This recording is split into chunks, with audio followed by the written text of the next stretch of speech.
નમસ્કાર મિત્રો. કોંગ્રેસ પક્ષને સફળતાઓ મળી છે ત્યાર પછી ગુજરાત કોંગ્રેસ પ્રદેશ પ્રમુખ શક્તિસિંહ ગોહિલે પ્રેસ કોન્ફરન્સ યોજી હતી. તેમની સંપૂર્ણ પ્રેસ કોન્ફરન્સને સમજીએ અને સાંભળીએ. શક્તિસિંહ ગોહિલ, ગુજરાત પ્રદેશ કોંગ્રેસ પ્રમુખ.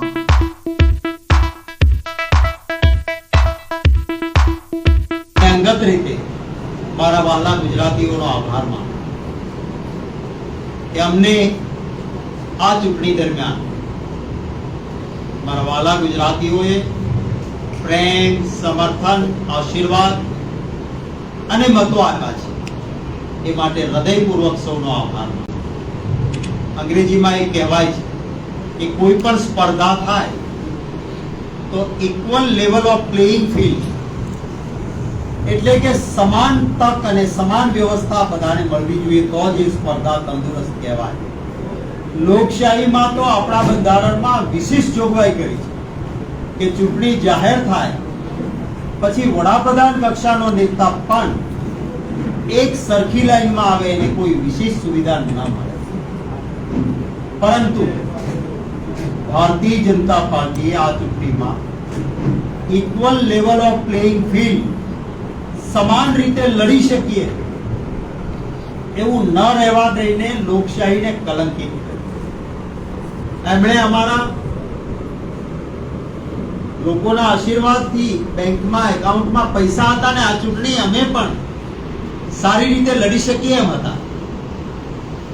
ચૂંટણી જાહેર થઈ ત્યારે એક ન ટકે એવું કારણ કે 2017-18માં તમારા પાર્ટીના સંસદ સભ્યોએ 14,56,000 તમને રોકડા કેમ આપ્યા હતા એમ કરીને 11 એકાઉન્ટમાં જે નાણાં હતા એ ખાલસા કર્યા. અમારી ફિક્સ ડિપોઝિટ હતી એ બધી ફ્રીઝ કરી દીધી અને ભારતીય જનતા પાર્ટીએ એમ માન્યું કે કોંગ્રેસ પાસે પૈસા જ નથી અને સામા પક્ષે આ ઇલેક્ટોરલ બોન્ડ ભલું થજો સુપ્રીમ કોર્ટનું ભાજપનો ભ્રષ્ટાચાર બહાર આવ્યો તો ઓફિશિયલી ભાજપ પાસે 82 અબજ 52 કરોડ રૂપિયા, એક બાજુ એક રૂપિયો પણ નહીં, બીજી બાજુ 82 અબજ 52 કરોડ રૂપિયા. એમ કે કોંગ્રેસ કે આ ઇન્ડિયા એલાયન્સ ક્યાંથી ચૂંટણી લડશે, પતાવી દઈશ. સલામ કરીશ મારા વાલા ગુજરાતીઓ કે એમણે જે સમર્થન આપ્યું એના કારણે ભારતીય જનતા પાર્ટીનો અહંકાર તૂટ્યો. ભાજપ શું કહેતો હતો પહેલા? કોંગ્રેસને ઉમેદવાર જ નહીં મળે. પછી કહેવાનું ચાલુ કર્યું કે ઉમેદવાર મળશે પણ પાછા ખેંચાઈ જશે, ફોર્મ રદ થઈ જશે. આવ્યા નહીં. પછી કહ્યું કે 26 બેઠક 5 લાખ મતથી જીતી લઈશું. કોંગ્રેસ વાળાની ડિપોઝિટો જપ્ત થઈ જશે. હું નમન કરીશ ગુજરાતના મતદાતાઓને કે ભાજપના અહંકારને ગુજરાતના મતદાતાઓએ તોડ્યો છે. એકા દુક્કા સીટ સિવાય ક્યાંય 5 લાખથી વધારેની લીડ ન થઈ શકે. મજબૂતીથી કોંગ્રેસ તમામ જગ્યાએ લડી. વિશેષ આભાર બનાસકાંઠાના મતદાતાઓનો માનીશ. બનાસની બેન, અમારી બેન કેની બેનને પાર્લામેન્ટનો અવાજ, દેશની બેન બનાવી છે, વિજય બનાવ્યા છે. ભાજપવાળા કહેતા હતા કે હેટ્રિક થશે, આ વખતે 26 અમે જીતી લઈશું.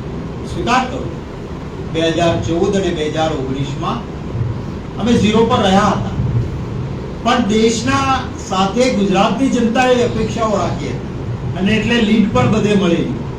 પણ આ અહંકારની પડતીની શરૂઆત બનાસકાંઠાએ કરી છે. લોકતંત્રને જીવંત રાખવાની શરૂઆત એ બનાસકાંઠાએ કરી છે. આ એક ટ્રેલર છે, આગળ પૂરું મૂવી આવશે લોકશાહી વ્યવસ્થાનો, એવો મને પૂરો વિશ્વાસ છે. સત્તા પડાવી લેવા માટેનો આ સંઘર્ષ નથી, સેવાની સાધના માટેનો આ પુરુષાર્થ છે અમારો. હું અભિનંદન આપીશ કોંગ્રેસ પક્ષના મારા કાર્યકર્તાઓ. એકા દુક્કા સ્વાર્થમાં કોઈ વેચાણા છે કોઈ લાલચમાં ગયા છે નેતાઓ, કોઈ ડરના માર્યા ગયા છે નેતાઓ, પણ એ આંગળીના વેઢે ગણાય. નમન કરીશ મારા કોંગ્રેસના કાર્યકર્તાઓ. આટલા વર્ષથી સત્તા નથી, આ વખતે પૈસા નહોતા તો કાર્યકર્તાઓએ ઘરના પૈસા વાપર્યા છે અને ઉમેદવારનું કામ કર્યું છે. આ કાર્યકર્તાઓએ મારી મૂડી અને તાકાત છે. આ વિજય બનાસકાંઠાનો થયો છે. ગુજરાતમાં જે એક સારી પરિસ્થિતિ નિર્માણ થઈ છે, ટકાવારીમાં ખૂબ ઉપર ગયા છીએ અમે, એનો યશ ગુજરાતીઓની સમજણ, મારા કાર્યકર્તાઓની મહેનત અને મારા નેતાઓની એકતાને જાય છે. એનો યશ આ ટીમને જાય છે. સૌને પણ મારા તરફથી અભિનંદન પાઠવું છું. આવતા દિવસોમાં આ જ રીતે કામ કરતા રહીશું. મારા પક્ષના ઉમેદવારોએ મજબૂતીથી ચૂંટણી લડ્યા છે, એમને સલામ કરું છું. એમણે સહેજ પણ મગજ પર હારી જાય અને શું થઈ એવું ભારણ રાખ્યા વગર તમામ જગ્યાએ મજબૂતીથી તમામ ઉમેદવારો લડ્યા છે. હાર કે જીત કરતા સામે અનેક વિઘ્નો અને મુશ્કેલીઓ સામે ગમે તેટલી મોટી તાકાત હોય, મજબૂતીથી, મન મક્કમતાથી સત્યના માટે, સિદ્ધાંતના માટે માણસ લડે છે, એનો ઇતિહાસ બને છે. બનાસકાંઠાએ શરૂઆત કરી છે. પાટણમાં અમે બહુ થોડા મતોથી હાર્યા, છેક સુધી લીડમાં રહેલી સીટ છેલ્લે તકલીફમાં આવી. અન્ય જગ્યાએ પણ આપ જો જૂના આંકડાઓ જોઈશો તો ખૂબ ગ્રાફ ઊંચો ગયો છે. ઇન્ડિયા ગઠબંધનના અમારા સાથીઓનો પણ ખૂબ હૃદયપૂર્વક આભાર માનું છું. દલો કા નહીં દિલો કા મિલન હૈ, એવી રીતે આખા દેશમાં ચૂંટણી લડાઈ છે. એ માટે પણ સૌનો આભાર.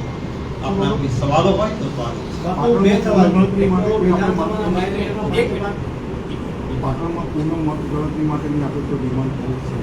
પાટણમાં અમારા ઉમેદવારે જે કેટલીક બાબતોમાં ધાંધલી થઈ એવું લાગ્યું છે ત્યાં માંગણી કરી છે.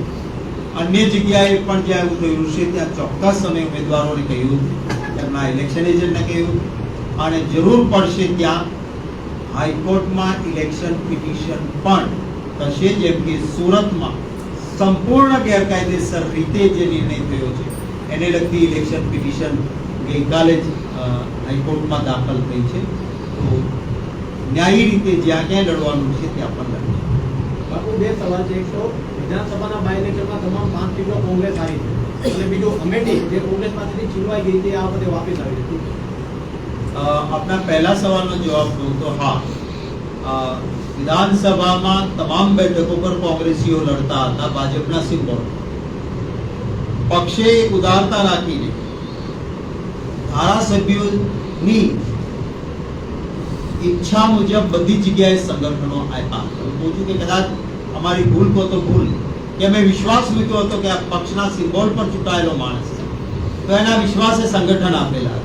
અને જેના વિશ્વાસે સંગઠન આપ્યો હોય એ જ વિશ્વાસઘાત કરે તો સંપૂર્ણ સંગઠન જાય અને સામે પક્ષમાં જઈને બેસે જેની સામે લડતા હોય. એટલે સ્વાભાવિક રીતે આ પરિસ્થિતિનું નિર્માણ થાય. પરંતુ યાદ રાખજો, જે ગયા છે એ ભૂતકાળમાં જે ગયા હતા એ આજે જેમ ચોરની માં કોઠીમાં મોઢું નાખીને રડે છે, એ જ રીતે આજે જીત્યા છે તો પણ આવતા દિવસોમાં ચોરની માની જેમ કોઠીમાં મોઢું નાખીને રડશે, એ ચોક્કસ મને વિશ્વાસ છે. અમેઠીને લઈને જે સવાલ હતો, જે ચોક્કસ ભારતીય જનતા પાર્ટીને અમેઠીની જનતાએ જોરદાર તમાચો માર્યો. જે અહંકાર હતો કે રાહુલ ગાંધીજી અમેઠી છોડીને ભાગી ગયા, તો કોંગ્રેસ પાર્ટીએ નક્કી કર્યું કે રાહુલ ગાંધીને તમને હરાવવાની જરૂર નથી, અમારે ત્યાં બિહાઇન્ડ કર્ટન કાર કરનાર એક કાર્યકર્તા પણ અમેઠીમાં તમને હરાવીને તગેડી મૂકી શકે છે જનતાના પ્રેમ અને આશીર્વાદથી.